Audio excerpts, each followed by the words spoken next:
Assalamualaikum warahmatullahi wabarakatuh. Sehat selalu buat teman-teman semuanya tanpa terkecuali. Amin amin ya robbal alamin.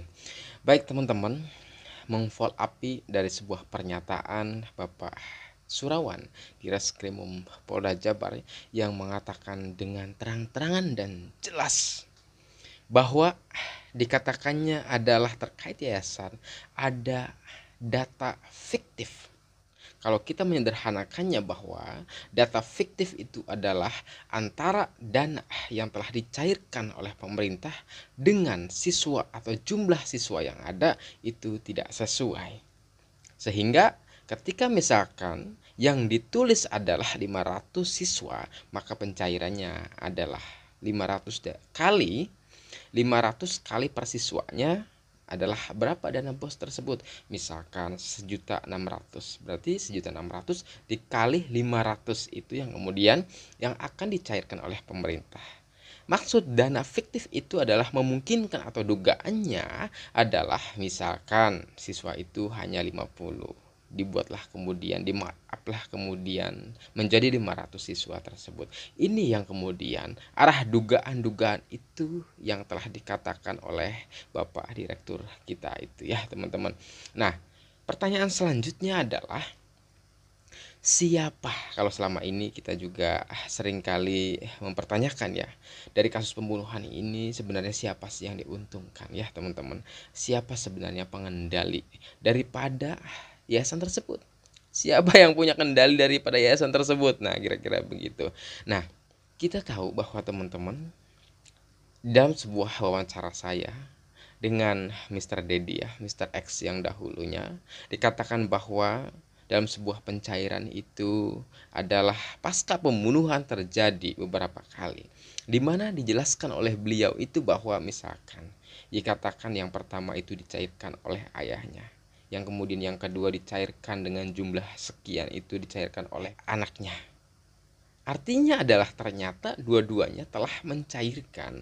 Artinya adalah kedua-duanya juga punya kendali. Bagaimana ketika saudara Y itu mengangkat Mr. Dedi ya tersebut menjadi sebuah atau seorang bendahara yang notabene adalah itu sebenarnya menurut daripada wawancara Ibu Leni kuasa hukum dari Kang Yoris tersebut kan katanya tidak setuju lah ya, kemudian akhirnya adalah Pak Dedi tersebut akhirnya dipecat ya oleh Kang Yoris tersebut. Ini adalah pengakuan daripada Kang Dedi. Artinya, beragam kemudian komunikasi atau pernyataan yang telah dilontarkan oleh pihak Y dengan pihak Y junior tersebut bahwa ini media yang berbicara, Pak Y itu kan bahwa katanya yang megang kendali itu adalah anaknya. Kemudian juga sebaliknya, anaknya juga mengatakan bahwa yang megang kendali ya ayahnya, karena ini yayasan adalah punya ayahnya, kira-kira begitu. Nah, ini kan saling lempar balik ya, seperti halnya bermain bola, setelah nendang ke sana lalu balik lagi ke kita, seperti itu. Kita menganalisanya sebenarnya mudah saja teman-teman ya. Kalau pasca kejadian saja kemudian mereka telah mencairkan, dan bahkan kita tahu pencairan itu adalah telah dilaluinya, yang pertama misalkan oleh pihak Y atau tersangka Y tersebut, lalu yang kedua adalah daripada anaknya tersebut. Sehingga artinya adalah ini sebuah jawaban, kedua-duanya adalah punya kendali, begitu. Jadi ternyata tidak bisa dipisahkan satu sama lain, karena diantaranya itu adalah sebuah keluarga, diantaranya itu adalah saling punya tujuan yang sama, kira-kira begitu. Nah, tujuannya apa ya, memang ini yang harus kita selidiki, atau khususnya adalah pihak kepolisian menyelidiki lebih jauh. Kenapa misalkan Pak Surawan itu mengatakan dengan selebar-lebarnya pada media, sehingga kita banyak mendengar terkait itu, bahwa dikatakannya adalah ada data fiktif ya, seperti itu. Artinya adalah terjawab ketika kita bertanya siapa yang punya kendali, ya maka jawabannya adalah dua-duanya. Ketika kita masih bertanya bahwa siapa yang paling diuntungkan daripada kasus pembunuhan, ya semuanya, kira-kira begitu.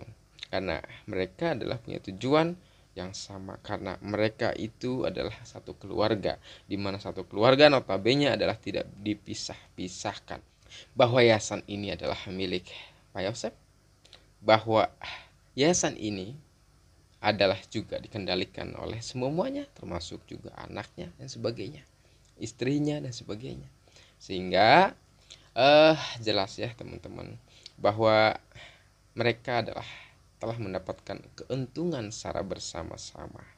Barangkali dari awal pencairan siswa yang pertama hingga kemarin-kemarin 2022 tersebut ya, itu kan pencairan terakhir ya teman-teman. Jadi fix ya teman-teman ya. Selanjutnya yang dimaksud data fiktif juga adalah sebuah contoh dugaannya begini. Ada sebuah yayasan, ketika yayasan itu kemudian diberikan sebuah bantuan dari pemerintah dari sisi pembangunannya, misalkan bahwa dana yayasan, dana sekolah itu adalah bukan hanya dana BOS ya teman-teman, ada dana BOS, ada dana BOSDA, ada BPMU dan lain-lainnya, termasuk juga adalah pembangunan tersebut ya. Apalagi ini adalah sebuah yayasan, karena biasanya dalam sebuah yayasan itu adalah tidak hanya menaungi dalam hal pendidikannya saja, bisa di dalam hal koperasinya, bisa di dalam hal yang lainnya, banyak sekali.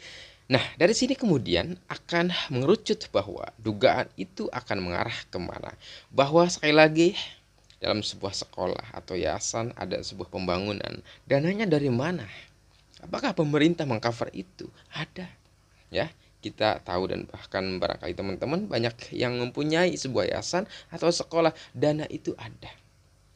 Bisa dana bantuan pembangunan tersebut, bisa daripada aspirasi tersebut, dewan juga, dan lain sebagainya, banyak hal. Maka ketika kemudian ada sebuah dana bantuan pembangunan, kita tahu yayasan tersebut adalah yayasan yang gede, tingkat dan sebagainya, mempunyai tanah yang sangat luas. Apakah punya agenda pembangunan dan sebagainya? Siapakah yang membantu membangun sebuah yayasan tersebut?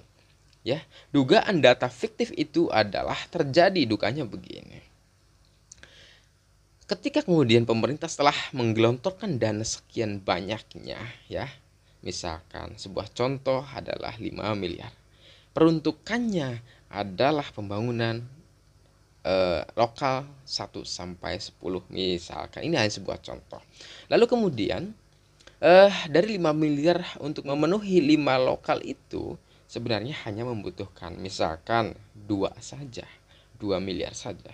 Artinya ada kelebihan dana di situ 3 miliar. Bagaimana untuk memenuhi itu? Tidak mungkin juga ya dana yang sudah cair kemudian dikembalikan, barangkali begitu. Tidak mungkin juga ini, kayaknya saya jarang dengar ya, atau teman-teman pernah dengar itu atau tidak.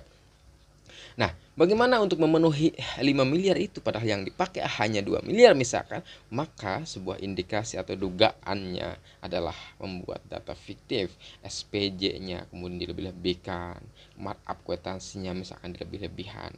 Ini adalah sebuah analogi. Artinya, ketika Bapak Surawan mengatakan dengan seterang-terangnya bahwa di dalamnya ada data fiktif, apakah data fiktif yang dimaksud itu hanya sebatas dari tadi yang saya bilang bahwa jumlah siswa yang memang tidak sebenarnya atau tidak sesuai antara jumlah siswa dengan pencairan ya yang telah dicairkan oleh pemerintah, atau memang ada hal-hal atau dugaan yang lain, misalkan tadi saya sebutkan dalam sebuah contoh ada pencairan pembangunan, perbantuan pembangunan dan sebagainya, dana dan lain-lain, kan bisa jadi. Artinya bahwa semua bisa terjadi. Sekali lagi, walaupun ini adalah jawabannya hanya nanti kita tunggu dari Polda Jabar, tetapi minimalnya kita punya sebuah gambaran bahwa yang dimaksud data fiktif itu adalah beragam.